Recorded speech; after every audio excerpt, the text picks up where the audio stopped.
लगता है कि कोई एक भी आदमी अपने विधायक को कभी अपने बगल में बैठे हुए देखे होंगे। देने का काम किए।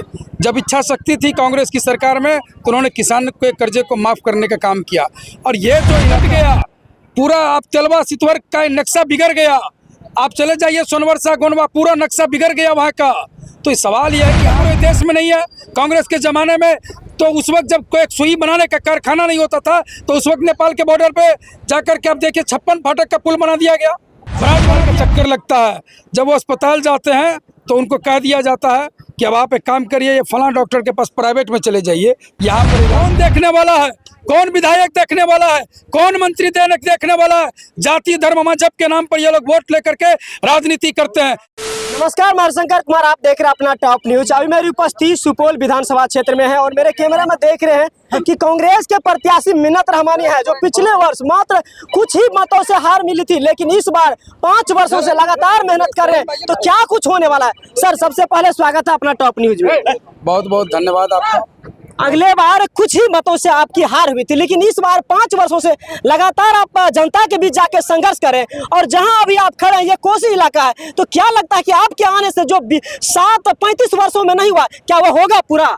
निश्चित तौर पे देखिए, काम और विकास करने की मंशा होती है, इच्छा शक्ति होती है। जब व्यक्ति के अंदर इच्छा शक्ति नहीं होगी तो वो बदलाव नहीं ला सकता है।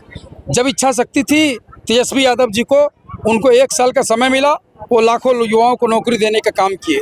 जब इच्छा शक्ति थी कांग्रेस की सरकार में तो उन्होंने किसान के कर्जे को माफ़ करने का काम किया। और ये जो इलाका है, ये इलाका इतना पीछे कर दिया गया इसको कि ऐसा लग रहा है कि यहाँ विधायक और मंत्री नाम की कोई चीज़ ही नहीं है। मैं दावे के साथ कह सकता हूँ कि आप किन्हीं से भी पूछ सकते हैं कि आप अपने पूरे जीवन की मैं बात कर रहा हूँ कि आपने कभी अपने विधायक के घर पे खाना खाया? आपने उनके साथ जा करके, आपने विधायक के साथ कभी चाय पिया बैठ करके? एक व्यक्ति मुझे आप ढूंढ करके निकाल दीजिए, चाहे वो किसी जाति धर्म मजहब का क्यों ना हो, कोई एक व्यक्ति नहीं मिलेंगे। मंत्री जी तो सर ये कहते हैं कि हर गली, सुपौल में हर गली रोड बनवा दिए, बिजली बिछवा दिए। अब वो कहते हैं कि हमने अंधेरा कर दिया, 6 बजे के बाद दिन में रोशनी कर दिया। ये कमाल की बात करते हैं।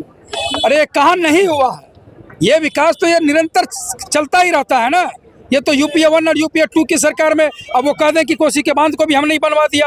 अब अगर वो कहना चाहें तो कह दें आसमान हमने बना दिया। अरे आपकी जो जिम्मेवारी थी, आपकी जिम्मेवारी थी कि कोसी के इलाके में जो कटनियां लगता है, आपको सुरक्षा बांध बनाने की जिम्मेवारी थी। क्योंकि अभी 100 घर चल गया सर लालगंज में। बिल्कुल, लालगंज 100 नहीं, पूरा लालगंज कट गया।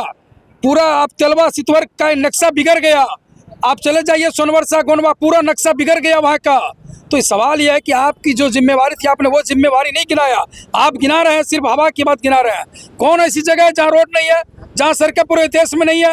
कांग्रेस के ज़माने में तो उस वक्त जब कोई सुई बनाने का कारखाना नहीं होता था तो उस वक्त नेपाल के बॉर्डर पे जाकर के आप देखिए 56 फाटक का पुल बना दिया गया, ब्राज बना दिया गया। ये रेलवे स्टेशन कौन बनाया था? कौन बनाया इस रेलवे स्टेशन को? वही कांग्रेस पार्टी की सरकार, वही ललित नारायण मिश्रा जी जब हमारे केंद्र में रेलवे मंत्री होते थे। सवाल यह है कि ये बार बार कहते हैं कि हमने विकास किया। कौन ऐसा विकास किया? आज भी इस कोसी नदी के बाहर में देखिए किस तरीके से लोग बेघर होकर के रहते हैं। आपने 5 धुर जमीन देने की बात कही, आप 5 धुर जमीन नहीं दे सके। क्या बात कर रहे हैं आप लोगों को? जब लोग कटनिया से कट करके बाहर आते हैं, 4 दिन आप टेंट लगा देते हैं, दाल चावल सब्जी खिला देते हैं, कहते हैं हमने राहत सामग्री दे दी। ये क्या नजारा है? ये आप 6,000 रुपया घर कटने के बाद देते हैं एक उजरे हुए आशियाने को। जो व्यक्ति अपने घर में 1 साल में घर को तैयार करता है और आप उनके घर को कटने के बाद कहते हैं कि आप 6,000 रुपया ले लीजिए। क्या 6,000 रुपया में कोई घर बनता है? नीतीश जी ये कह रहे हैं कि महिलाओं के लिए अभी 10,000 हम रोजगार दिए हैं, उसके बाद 125 यूनिट बिजली फ्री कर दिया, उसके बाद 411 से कर दिया पेंशन। ये चुनाव के समय में ये नीतीश जी और मोदी जी, ये तमाम लोगों ने वायदा किया था कि हम 15 लाख रुपया भी दे देंगे। जी। अगर उनके खाते में आप पूछ लीजिएगा, अगर जिनके खाते में 15 लाख रुपया गया, उनके खाते में वो जो आप कह रहे हैं कि 125 यूनिट फ्री, वो भी जाएगा और उन्हीं के खाते में वो 1100 रुपये महीना भी जाएगा। देखिए, चुनाव के समय में ये लोग बड़े बड़े वायदे करते हैं और जब वायदे के बाद चुनाव खत्म हो जाता है उसके बाद उनको कोई पूछने वाला नहीं होता है। स्वास्थ्य का भी समस्या काफी यहाँ कोसीवासी को देखने को मिल रहा है। आप पूछिए ना, यहाँ हमारी माँ बहनों को जब अस्पताल का चक्कर लगता है, जब वो अस्पताल जाते हैं तो उनको कह दिया जाता है कि कि अब आप एक काम करिए, ये फलां डॉक्टर के पास प्राइवेट में चले जाइए, यहाँ पर इलाज नहीं होगा। जरा सी कोई गंभीर बीमारी हो गई तो कह दिया जाता है DMCH चले जाइए, दरभंगा चले जाइए, फिर वहाँ कह दिया जाता है पटना चले जाइए। तब तक मरीज जान खो देता है, उसकी जान चली जाती है।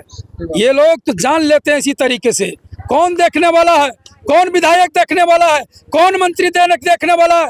जाति धर्म मजहब के नाम पर ये लोग वोट लेकर के राजनीति करते हैं। लेकिन इस बार यहाँ की तमाम जनता ने ठान लिया है कि बिहार की सरकार को भी बदलेंगे और सुपौल के सत्ता को भी बदलेंगे।